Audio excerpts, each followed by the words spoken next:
This segment of the news is brought to you by Sun Oil Limited. Welcome back. A police-involved shooting here in the capital on Wednesday night leaves an adult male dead and police investigating. Police press liaison officer, Superintendent of Police Audley Peters, told reporters that shortly before 11 p.m., police received word of the incident. Now, ASP Peters says an altercation occurred at a residence off St. Albans Drive between an adult male and his mother. The preliminary findings are that there was an altercation at a residence where an adult male came to the residence and then was allowed in, and then an argument ensued with him and his mother. As a result, an officer who was in his room at the time heard that argument and came out. When he came out of the room, he noticed a young man brandishing a knife on his mother. As a result, he then called for some assistance, but prior to the assistance arriving, the officer had to use his firearm and shot the victim, who, while traveling to the hospital, succumbed to his injuries.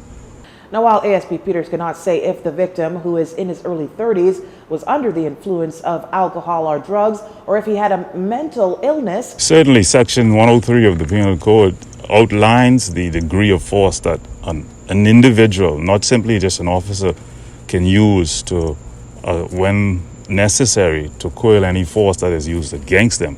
And in this instance, the officer had to use deadly force to assist in the prevention of a life being taken in his presence.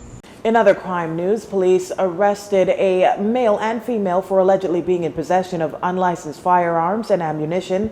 Police reporters indicate that shortly before 9 p.m. Wednesday, officers from the operations unit, while on West Bay Street, observed occupants of a gray vehicle who aroused their suspicion. The vehicle was stopped and officers conducted a field search.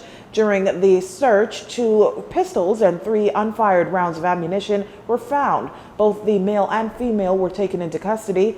Investigations into this matter continue. A large quantity of suspected marijuana seized on Grand Bahama, and with that, 2 men are in police custody in connection with this seizure. Police press liaison officer on Grand Bahama, Assistant Superintendent Stephen Roll, reporting that on Wednesday, a team of officers from the Drug Enforcement Unit, acting on information, went to a residence on Ladyfish Court, Caravel Beach. Upon arrival, officers conducted a search of the residence and discovered 3 Croaker Sacks bags containing 19 packages of suspected marijuana. 2 adult males were arrested and are assisting police with the investigations. The suspected marijuana weighing in at 103 pounds with an estimated street value of $103,000. Investigations are being continued. You're watching JCN News. Stay with us. This segment of the news has been brought to you by Sun Oil Limited.